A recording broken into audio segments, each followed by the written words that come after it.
Yesterday, President Bush welcomed the President of Indonesia to the White House. Indonesia is the most populous Muslim country in the world. The two leaders spoke with reporters in the Oval Office for about 15 minutes.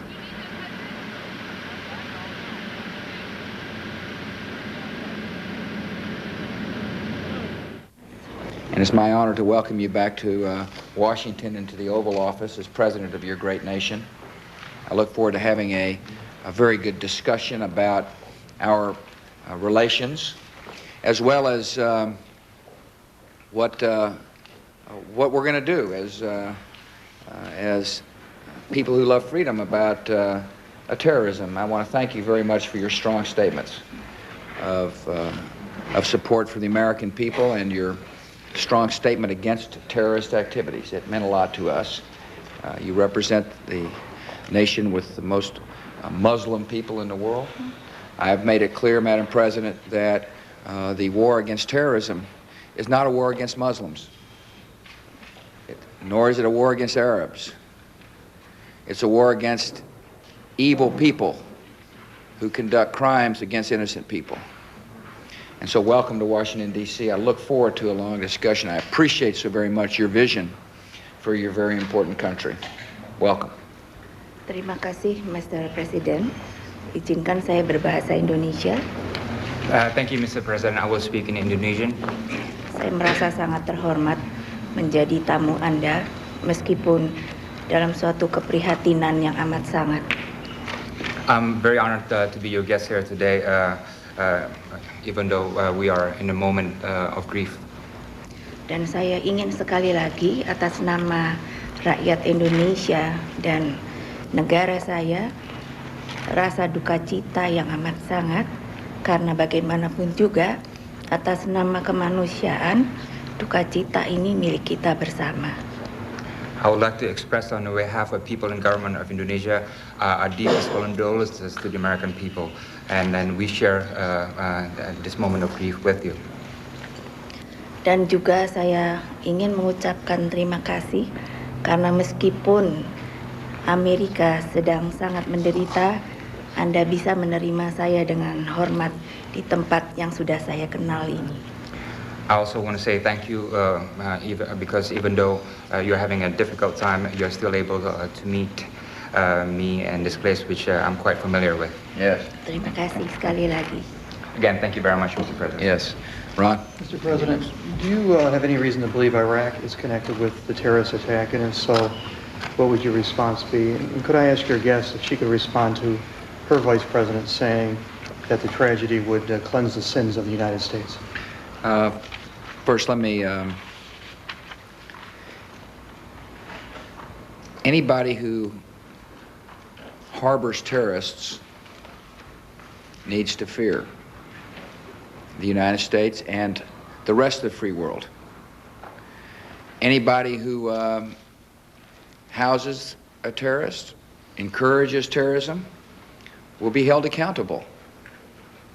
And we are gathering all evidence on this particular crime and other crimes against freedom-loving people. And I would strongly urge any nation in the world to reject terrorism, expel terrorists.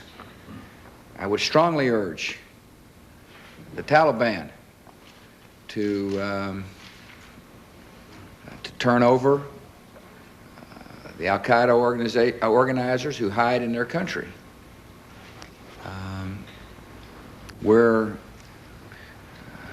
on the case. We're gathering as much evidence as we possibly can to be able to make our case to the world about all countries and their willingness to harbor or not harbor terrorists. Specific message to Iraq? The message to every country is there will be a campaign against terrorist activity, worldwide campaign. And there is an outpouring of support for such a campaign. Freedom-loving people understand that terrorism knows no borders, that terrorists will strike in order to bring fear to try to change the behavior of countries that love liberty. And we will not let them do that. Now, this is a campaign in which nations will contribute in a variety of ways. Some nations will be willing to join in a very overt way. Other nations will be willing to join by sharing information. And information in a campaign such as this is going to be incredibly important. Very important for us to be able to find where these people are. There's going to need to be a campaign, there needs to be a financial component of the campaign, where we need to cooperate to make sure we cut off funds, find these organizations that serve as front groups for funding these terrorist cells.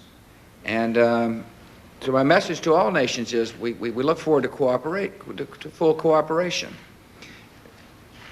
Did you have a question for President? Yes, would you respond please to the Vice President of your country who said that the tragedy will cleanse the nation? Ya. Thank you.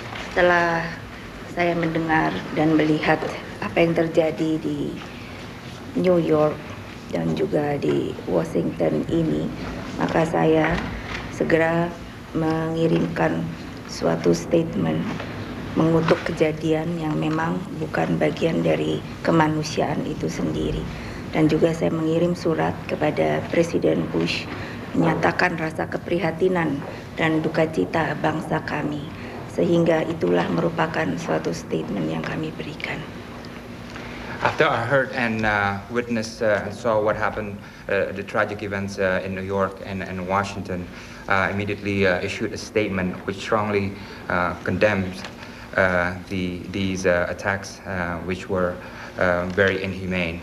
And afterwards, I sent a letter to President Bush expressing my condolences. So this is the position of my government on this issue. So it's very clear. Since you have declared war against terrorism, there are a number of countries who have seemed to be saying not so fast. China in particular has said that any strike must be preceded by irrefutable evidence. Others have raised concerns about civilian casualties. So the first question is, are you now prepared to provide such irrefutable evidence to countries? And what in your mind is the biggest challenge that you face in trying to construct this coalition?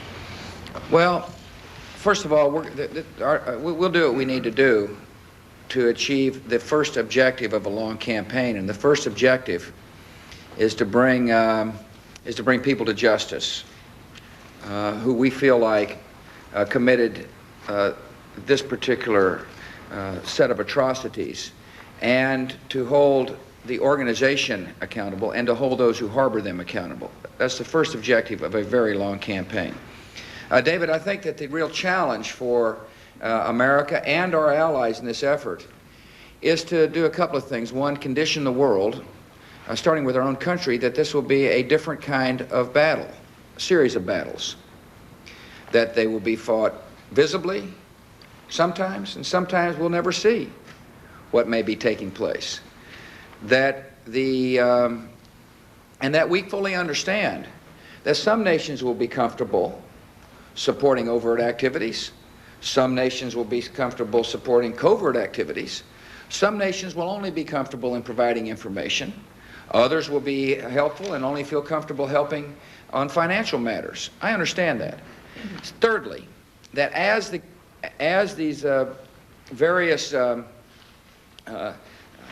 campaign evolves, some nations may take a more active role than others. The mindset of war must change. It is a different type of battle. It's a different type of battlefield. It's a different type of war. And that in itself is going to be a real challenge for America and those other nations who understand that. Because sometimes, look, the mission is to rout out terrorist activities. And there's a variety of ways in which that can happen. Clearly, one of our focuses is to get people out of their caves, smoke them out, and get them moving and get them. It's about as plainly as I can put it. And we're focused on that. But we're also focused, and we recognize that the Al-Qaeda organization exists in some 60-plus countries.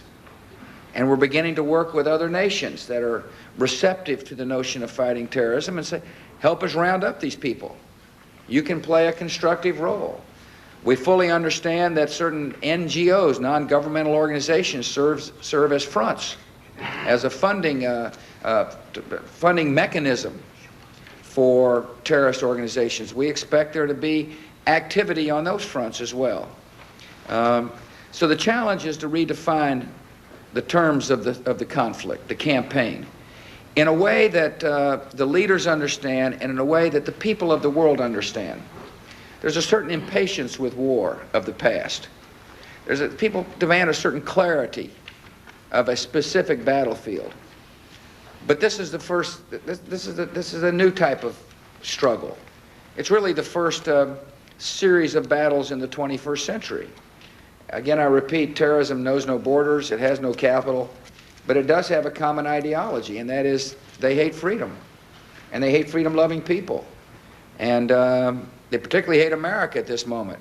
But many leaders understand that what happened in New York City and Washington, D.C. could have easily have happened in their capital as well. It's a long answer to a short question.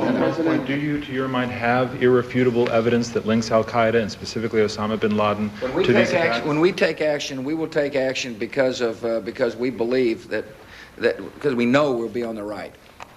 And I want to remind people that there have been terrorist activities on America in the past as well. And there has been, there have been indictments that have been handed down. This is a war not against a specific individual, nor will it be a war against solely one organization. It is a war against terrorist activities. Our nation must do everything we can to protect the homeland, and we are. The Attorney General briefs on a daily basis, as is the Director of the FBI, talking about what we're doing to do the best we can to protect the American people from any further activity. But the best way to make sure that America is safe, people of Indonesia are safe, is to find terrorism at its roots and to root it out, to get them out of their caves and get them moving, and cut off their finances and hold them accountable. Now that Chairman Arafat has said he was willing to fight terrorism and he wants to join your coalition, are you willing to talk to him? And I think. Megawati, quick question is, are you able to offer your government and your people support for this coalition, or do you have that support in your country? Let me first. I would hope that Chairman Arafat backs up his strong statement with action. We take his words very seriously.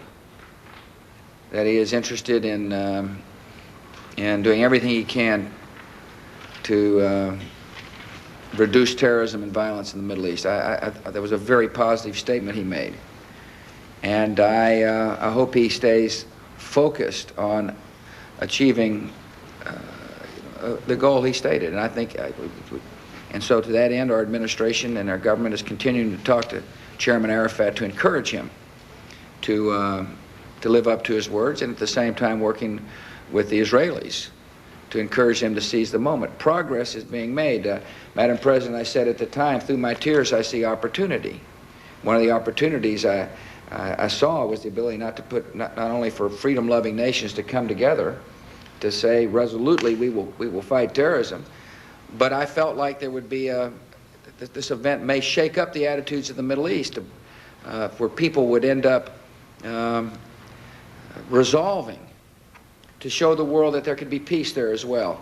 And progress is being made. And I want to tell the American people, the Secretary of State, even though we're focused on what happened in New York and Washington, D.C., we're also very much involved in the Middle East, and the Secretary Powell was on the phone yesterday with leaders in the Middle East, urging them to seize this moment. And so we have a sense of we now have a sense of optimism that something positive may take place in the Middle East. Your question to President was: do you actually are you able to offer the support of your country to this coalition against terrorism? Indonesia selalu memperjuangkan anti kekerasan. Indonesia has always been against violence. sehingga tentunya hal-hal yang berbentuk kekerasan, termasuk bagian daripada kekerasan itu adalah terorisme, maka Indonesia akan selalu memperjuangkan hal itu untuk tidak terjadi lagi. Anything that relates to violence, including acts of terrorism, we will definitely be against it. Okay. Thank you all. All right. On the notion of upholding law, Mr. President.